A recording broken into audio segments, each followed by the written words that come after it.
Hello mga kaibigan, what's up? Kamusta po kayo? Samahan niyo po ako ulit sa ating panibagong vlog ngayong araw.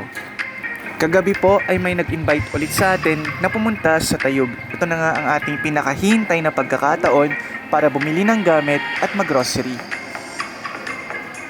So ayan guys, nandito na po tayo sa mall.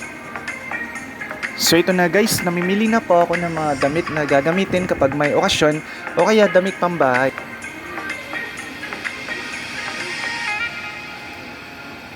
So ayan guys, iniisa-isa ko talaga dahil ang hinanap ko po dito ay yung damit na kung saan yung kulay ay astig at yung wala pa ako.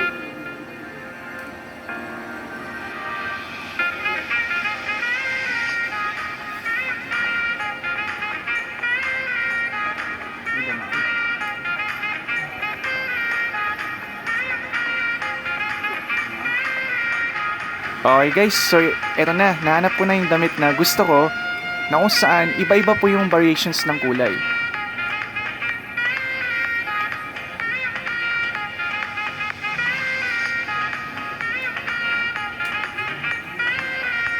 So ayan guys, kita nyo naman, masayang-masaya po si Idol dahil may bagong damit na po siya.